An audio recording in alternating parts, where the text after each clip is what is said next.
सबसे बड़ा मंथन तो बनता ही है ना, कैसे हराया जाएगा। जो आज भी हम ये कह रहे हैं कि भैया वक्त कम है, तैयारी पूरी कर लो। राहुल गांधी आज देखिए बनारस में अकेले राहुल पहुंच रहे हैं, बाकी देखिए कांग्रेस से सब छोड़ करके जा रहे हैं। मिलिंद देवरा, अशोक चौहान, कमलनाथ, जतिन प्रसाद, ज्योतिरादित्य सिंधिया। मैम कुछ तो गड़बड़ रही होगी, कुछ तो गड़बड़ है कि 2024 से पहले सब छोड़ के जाना चाहते हैं। ऐसे क्या चुनाव एक तरफा नहीं हो जाएगा? With due respect. बहुत बहुत आभार आपका। देखिए, सबसे पहले मैं बताना चाहती हूँ कांग्रेस का अर्थ क्या है। कांग्रेस का मतलब है संघर्ष, कांग्रेस का मतलब है भारतीयता, कांग्रेस का मतलब है समर्पण। और जिस प्रकार से देश के प्रधानमंत्री अपने आप को जो कहते हैं कि हम तो 400 पार लेकर जाने वाले हैं, तो मुझे लगता है कि कहीं ना कहीं वो बदहवास दिखते हैं जब वो ये कहते हैं कि जिस तरीके से विपक्ष के सारे नेताओं को ईडी सीबीआई के डर से अपनी पार्टी में ले जाते हैं।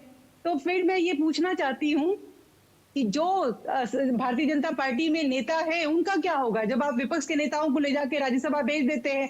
अभी अशोक चौहान की बात कर ली जाए तो उनके ऊपर आदर्श घोटाला का एक नाम आया, लेकिन उसके बाद उनको, अब मुझे लगता है कि उनके पास वॉशिंग मशीन में उनको साफ कर दिया गया, जिस तरीके से हेमंता को साफ कर दिया गया था। लेकिन जब वहां पर हेमंत सोरेन साहब जब हिम्मत दिखाते हैं और वो हिम्मत वाले व्यक्ति हैं, जब वो सामना करते हैं तो उनको जेल पहुंचा देते हैं। तो इनका डर है, इसीलिए ये डरे हुए लोग हैं। ये तानाशाह डरा हुआ है, तानाशाह डरा हुआ है। मतलब आप जब रोक क्यों नहीं पाते मैम? आपके साथ संघर्ष करते हैं लेकिन आप रोक क्यों नहीं पाते? देखिए ये तो एक सच्चाई है। जिसको जिसको डर लगता है और जिस जाना है वो तो जाएगा, और जो लीडर है, जो बेखौफ होकर साथ खड़ा है, वही असली कार्यकर्ता होता है और संघर्ष करता है। लेकिन आप सवाल यहाँ ये है, क्रेडिबिलिटी देश के प्रधानमंत्री, देखिए बीच में मत बोलिए, लेकिन नहीं, एक सेकंड सूर्य साहब एक सेकंड, ये सूर्य जी देश एक के सेकंड। फिर प्रधानमंत्री ओवरलैप की होता है ना क्रेडिबिलिटी जूम पर से, शक है। फिर आवाज नहीं आती। जूम से ओवरलैप होता है, आवाज नहीं आती। जी, ओवरलैप होता है, आवाज नहीं आती, है ना? ओवरलैप होता है, आवाज नहीं आती। हाँ बिल्कुल बिल्कुल। देखिए, देश के प्रधानमंत्री की क्रेडिबिलिटी पर शक होता है। हम क्या उम्मीद करते हैं?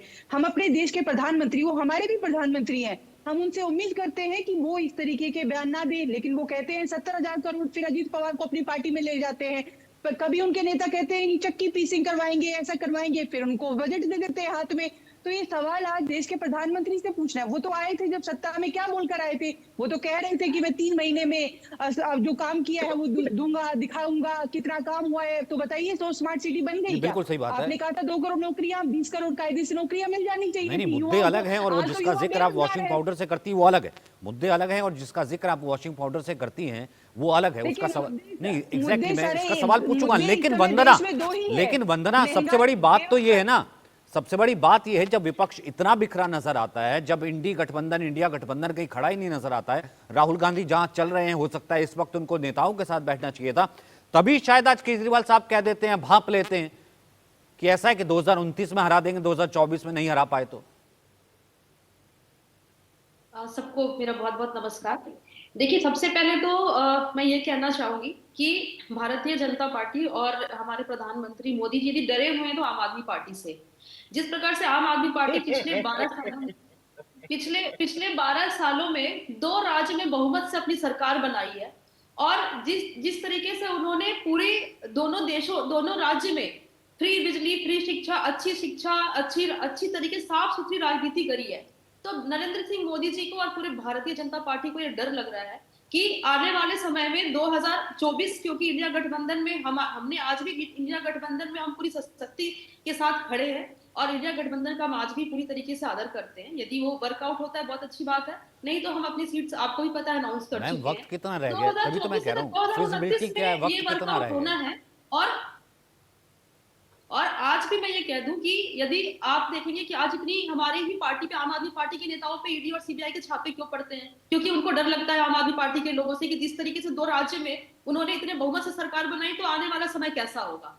और जो बात आप भारतीय जनता पार्टी की कर रहे हैं, उन्हें भी पता है कि वो चाहे वो लाख नेताओं को शामिल कर रहे हैं, लेकिन उन्हीं नेताओं पे कल का एलिगेशन लगाया हुआ आज उनकी पार्टी में बैठ रहे हैं।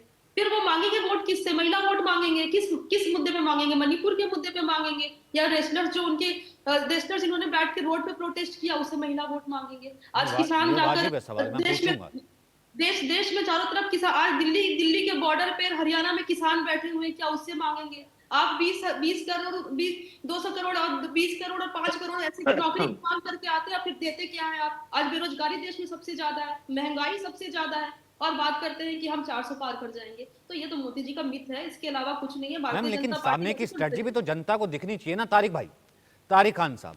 भाई सामने की स्ट्रेटजी क्या? अखिलेश दिखा देते हैं यूपी में, राहुल आ जाते हैं यूपी में, लेकिन यूपी में अब क्या है, रायबरेली और अमेठी तक की जो है परिवार को चिट्ठी लिख दी जाती है, परिवार चिट्ठी लिख देता है कि परिवार ही रहेगा।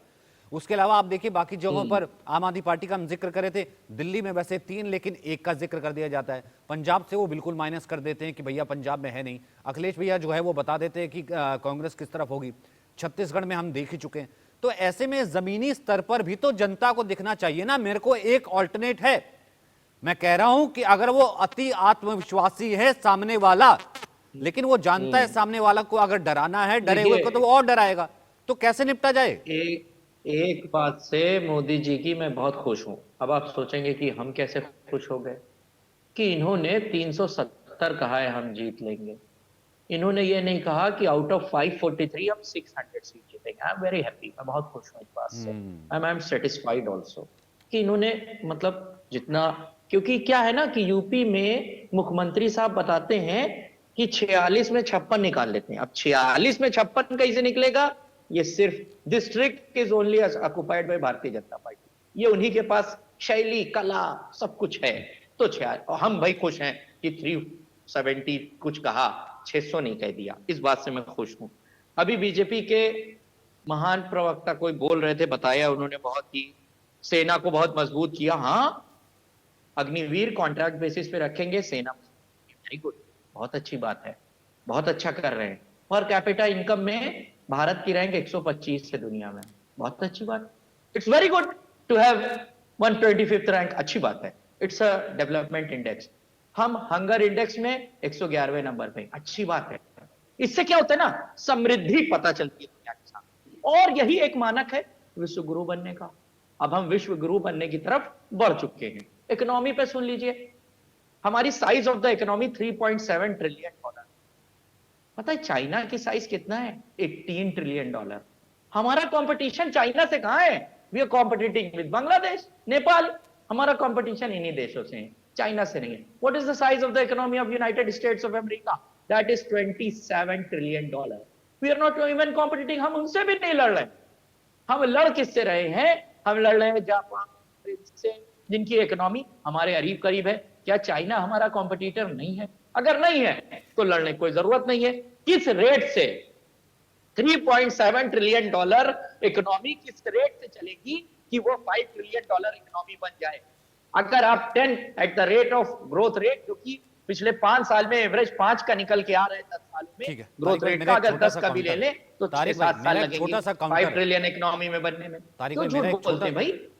तारिक भाई मेरा एक छोटा सा काउंटर है, फिर उसके बाद परम जी आपके पास आता हूं। परमवीर सिंह जी, एक छोटा सा काउंटर है कि अगर जॉब्स नहीं है, आर्थिक कंगाली है, नेपाल से हमारी तुलना हो रही है, इतनी स्थिति खराब है, चाइना जो है वो देखिए किस तरीके से यहां पर घुस आया था, फौज की स्थिति है, अग्निवीर स्थिति है, जनता को समझ नहीं आता, या नेताओं को समझ नहीं आता, मिलिंद देवड़ा को समझ नहीं आता, अशोक चौहान को समझ नहीं आता, कमलनाथ को समझ नहीं आता, जतिन प्रसाद को समझ नहीं आता, एकनाथ शिंदे को समझ नहीं आता, 10 सेकंड से 15 सेकंड में जवाब कल फारूक अब्दुल्ला को समझ नहीं आता, बाकी और लोगों को ठीक है। बिल्कुल, तो मैं सिर्फ एक, क्योंकि आप लोगों ने ही चुनाव लड़ना है, हमने तो सिर्फ देना है। सत्ता में क्या होता है, नहीं सुन लीजिए, देयर इज अ सत्ता में मैग्नेट होता है, तो ये मैग्नेट की तरफ भाग रहे हैं। 51 में जब श्यामा प्रसाद मुखर्जी ने भारतीय जनसंघ बनाई, कई सालों तक सत्ता नहीं मिली, जनता रिजेक्ट करती रही, तो क्या इनको ये अधिकार नहीं था? हम अपनी बात जनता तक नहीं पहुंचा पा रहे, मान रहे हैं। तो क्या जनसंघ तब कहने लगी थी नहीं कांग्रेस सही है, कांग्रेस सही है? अब कैसी बात करते हैं हम, जाके कहने लगे कि नहीं नहीं भाजपा सही है? क्या जब पहली बार अटल बिहारी वाजपेयी प्रधानमंत्री बने, तब तक ये अपनी जो आइडियोलॉजी थी उस पे एडिक्ट थे। हम अपनी आइडियोलॉजी पे एडिक्ट है, हमको लगता है कि ये गलत। हम जनता को जाएंगे समझाएंगे, समझ में नहीं, समझा नहीं पा रहे।